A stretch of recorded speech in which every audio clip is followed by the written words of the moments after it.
Hey, good evening. I'm Jack from Jack Gately Real Estate and the Online Real Estate Academy. And thank you so much for joining us. We're going to talk about the multiple listing service in Massachusetts known as MLSPIN.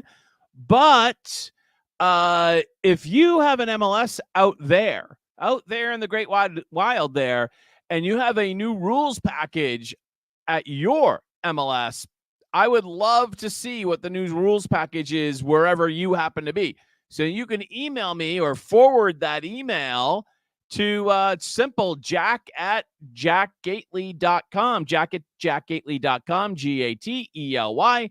And maybe we'll mention it on this YouTube channel or over at the website that I'm working on, Gately Estate. Maybe we'll talk about it over there. By the way, over at Gately Estate, you can subscribe for free and get the written content that I'm also occasionally putting out. So I think we started strong with like 3 steady posts last week, and we'll probably have a post or 2, but maybe like on a per. We'll see how it goes. But I would love to hear what other different rules packages throughout the country, and I think maybe we could bring them together here. That would be great. By the way, I got a question today. How do I know when Jack's going live on this YouTube channel? Well, you click the bell. You should already subscribe, of course. And if you could click the bell, that would be great. All right, so let's get to the news. We have new guidance from MLSPIN that came out late this afternoon, relative to the new rule changes and how you can post commission in the MLSPIN, which takes about an 80% market share in Massachusetts, although they do operate in multiple states. I think Massachusetts is the number 1 state they operate in. MLSPIN, as you might know, has been subject to a antitrust lawsuit that is kind of like, I don't want to call it a copycat because it came way before the verdict of last October. It's a parallel lawsuit. And the reason I say parallel is because MLSPIN is broker owned. It's not owned by NAR, but they basically have the same rules as NAR. And also effectively, there's been a settlement in it and much lower dollar figures, $3 million. And it's now basically been delayed until there's some type of resolution with the Kansas City Bombshell Commission lawsuit out in Kansas City. So it's a parallel lawsuit. Remember, even though MLSPIN is not NAR owned, probably the vast majority of members of MLSPIN are realtors. Not me. I'm a non-realtor. I hate saying that. I'm somebody who's not guilty of the vast conspiracy. Let's put it that way. By the way, are you a member of an MLS, a subscriber of an MLS, or a customer of an MLS? That's a very interesting question. We might cover that on Gately Estate. And I tripped over a blog post last week that really started to make me think about that, as I myself last week struggled with the concept. Am I a member, subscriber, or customer? Oh, that's an interesting question, right? All right, so let's get into this email that came from MLSPIN. Let's see if we bring it up on the screen right here. Dear MLSPIN subscriber, by the way, they do also quite often refer to us as members, but we'll talk about that later. MLSPIN has decided to implement rule changes, even though it's still awaiting final court approval. We can currently accept property listings for sale without offers of compensation. Well, actually, I think we already knew that. And that was kind of a big announcement that NAR made back prior to the verdict. And I'm pretty sure it's been like that on MLSPIN for a while. But, nonetheless, it's there now. In addition to provide some flexibility, listing brokers can indicate that they will not offer buyer brokers compensation in Pinergy starting in late July. It will be your seller's client choice. And not for nothing, I don't want to nitpick that much, but those two sentences are actually somewhat contradictory, because you might want to tighten up your sentence structure. Listing brokers will not be offering commission at all in the future, right? It's only going to be sellers that offer commission in the future. So let's just tighten that up. Right. Maybe a little bit of a Freudian slip. I'll let you decide. So here's what it looks like on the member side of MLS. By the way, thank you so much for joining us tonight. And if you want to type in a question, it's pretty common that I'll take a look at those at the end of the live stream. So if you have a comment, just jot it right down. Happy to entertain your comments. We'll make it a little interactive. Okay. So this is what it currently looks like on the member side or subscriber side or customer side of the MLSPIN when you enter in a listing. It will say compensation based upon, you almost always pick net sales price because you don't want to offer it on the gross price in case there's like a concession, right? So almost always net sales price, although I've seen people select gross, but I almost always pick net. And I don't want you to flip out, but here in Massachusetts, we do have sub-agency. It's incredibly rare, but it is legal. And almost always that's not offered, which is actually, it's pre-populated that way. We also have a thing called facilitator. And if you're listening from some other state in the country, don't flip out about that either. That's also a rarity, but it does exist. And then you have buyer agency compensation, which up until recently had to be at least $1. But now you can put in $0. Isn't that nice of them? So here are the new changes. This is what it's going to look like sometime in late July. So if you're wondering how this is going to work, what about existing listings that you already filled in with the old format? Are you then going to have to update the new to the new format, or will the old format stay? And how does that affect your listing agreement? Right? Gonna need some additional guidance on that. Gonna need some additional. What if you have a existing listing agreement where the listing agency is paying the buyer broker commission, and that's not allowed anymore sometime in late July? Are you going? How is that going to be handled? Are you going to have to amend the listing agreement, or are they just going to kind of let those listings? How do I want to say this? Linger until they just kind of flush out of the system naturally. I don't know. It's not addressed in this email. So in late July, compensation fields will be optional and will not be required in Pinergy, which is what they call the MLSPIN user interface.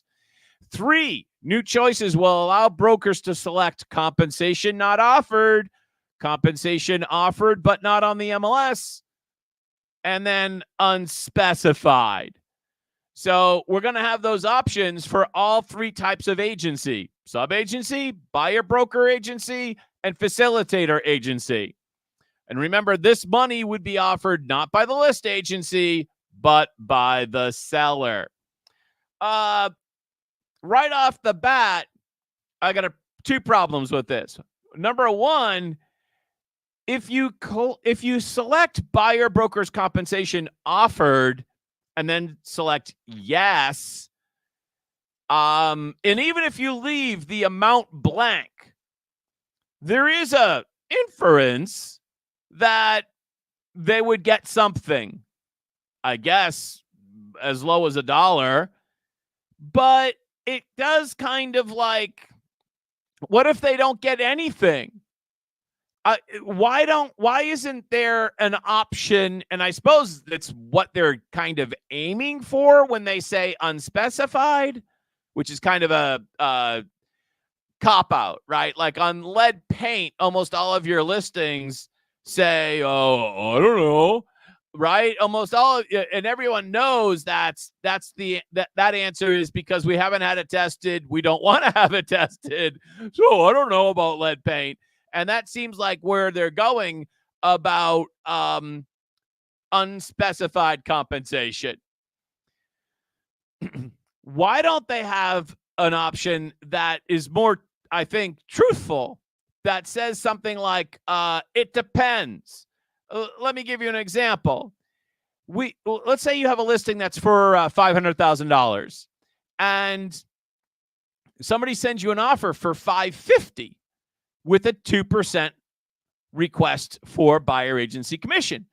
Well, you can net that out. You can do the math. That's pretty easy. Someone do the math for me. What's the commission on that?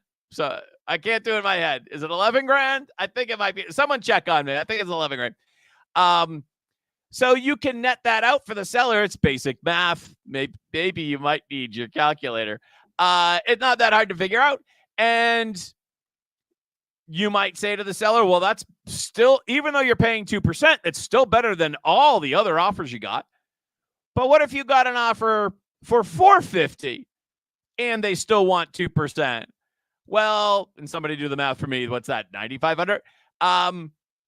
That offer, no, you might not get any commission. But if you had checked yes, are you somehow in some type of jeopardy for that? I don't know, right? Or if you pay them $1, is that sufficient to make sure that the seller doesn't get sued? Are we going to have a situation where the seller is going to be paying $1 just so they don't get sued because they checked yes on this buyer broker compensation box? I don't know. Good questions, right?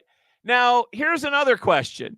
And I think this is the point of the MLSPIN brief. And they were very eloquent. I said good things about it because it kind of tugged. By the way, we have a big crowd tonight. Thank you so much. It kind of tugged at my free market heartstrings when they issued their brief that was loaded with reference to the First Amendment, to free markets, to free trade. And they were saying, the seller should have the opportunity to say this or to say that. And that made I'm a kind of a free market guy. It made a lot of sense to me. But when you have a structure like this, I think there could be a very good argument made that this, do I dare want to call this a scheme? We'll call it a scheme. That this strategy, trying not to malign it, that this plan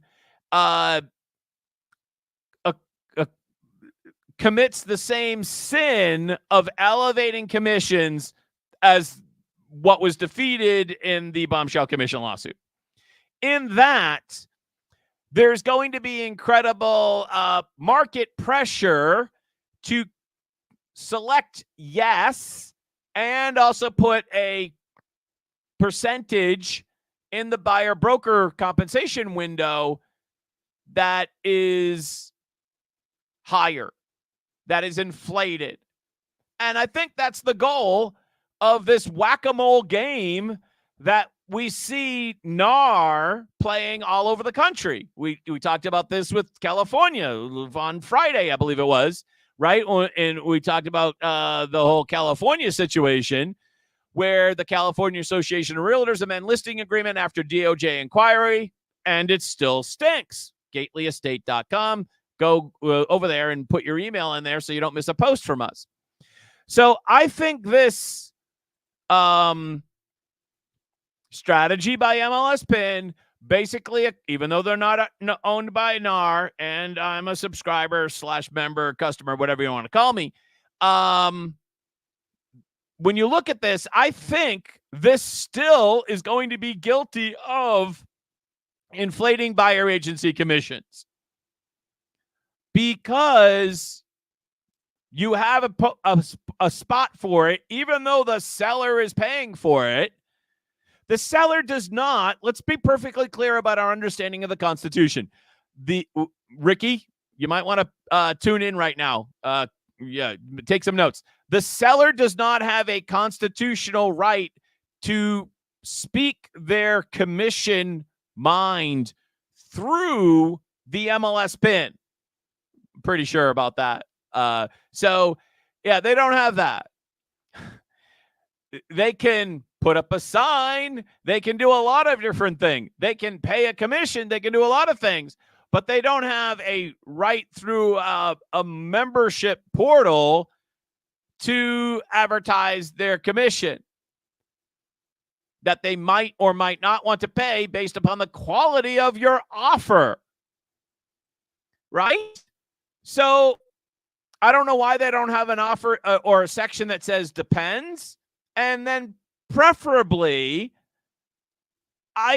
why are they still trying to hang on to this? I understand that the MLS concept back decades ago, the number one reason why they came up with this thing was to facilitate the sharing of commissions between otherwise competitors, right? If you look in the history of it decades ago. But, I'm fine with paying my MLSPIN membership for the simple service of typing in my listing details and all my photos and then having them, through their magic of the interweb API thing, however that works, of syndicating it all over the internet. For me, that's a great value. Thank you, MLSPIN. You do a great job on that.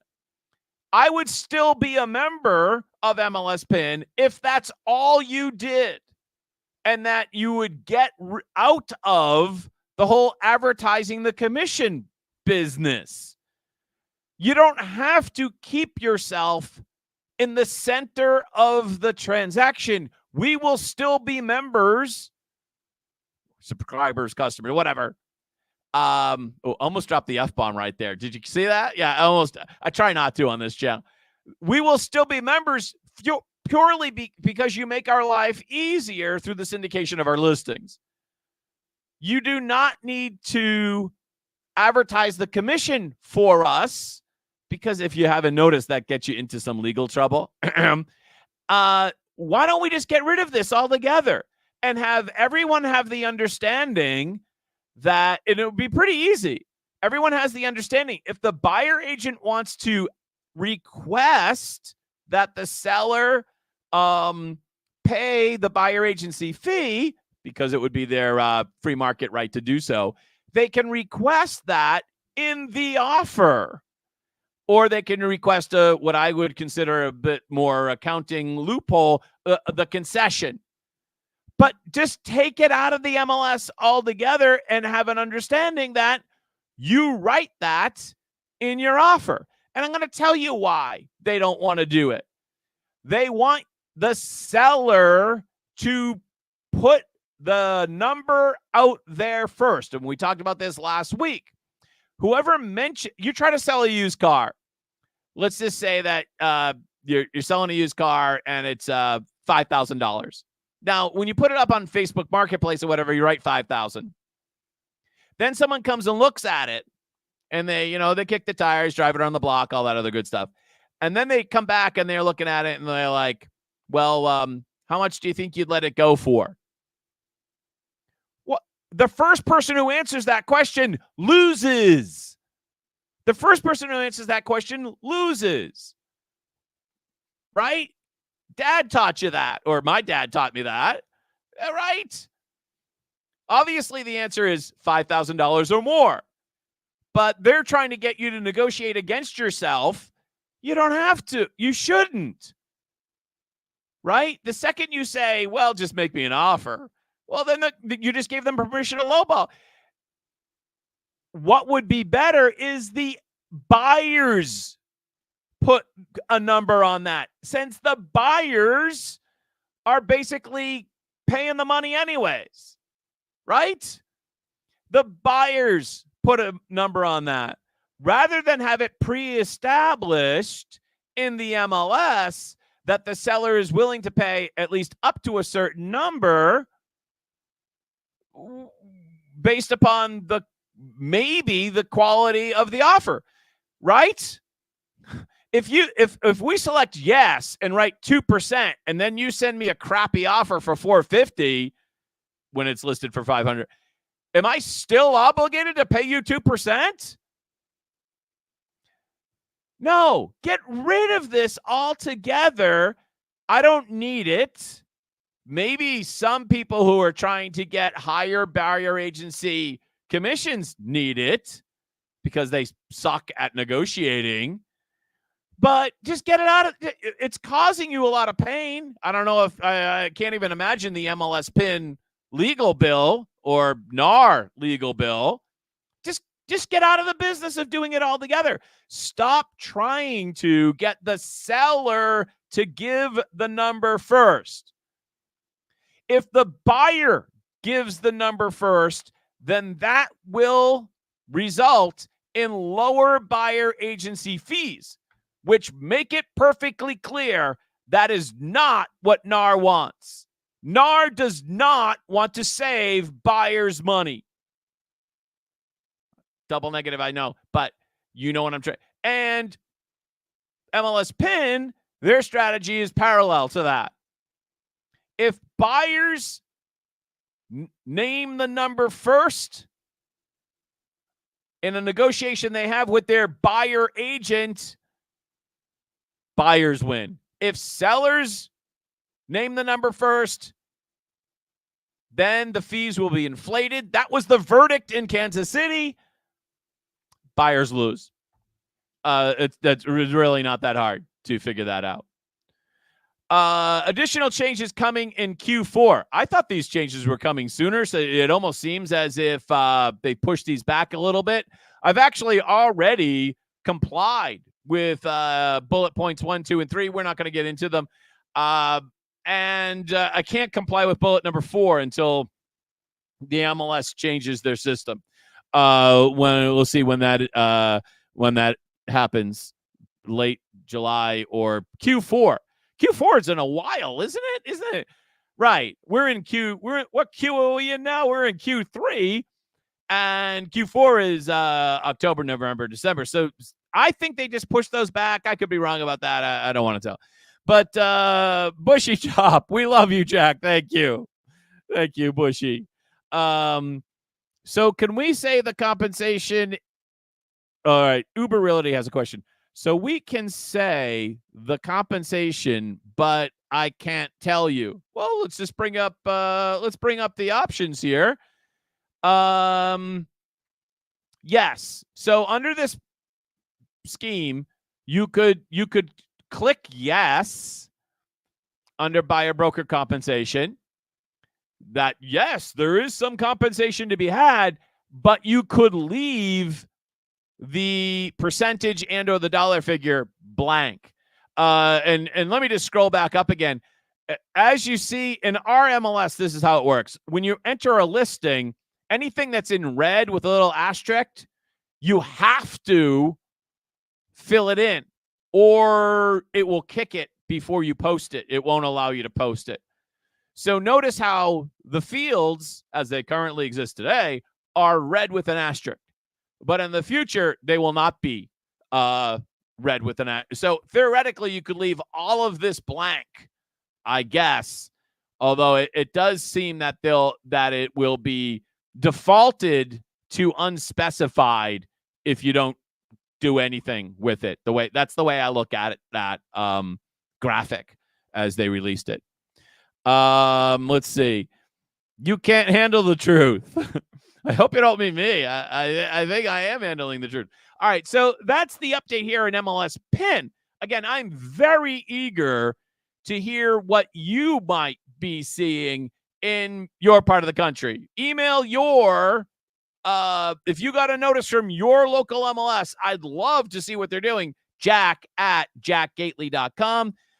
Get over to gatelyestate.com and put your email in there so we can send you written blog posts upon occasion, and hit the subscribe bell thingy so that you don't miss an update when I go live. Wow, I talked for a long time. I can't believe that, but we did it. I hope you had a great day. It was very hot in beautiful Massachusetts today, and we did make some money, and I hope that you did too. All right, go get them tomorrow. Bye-bye.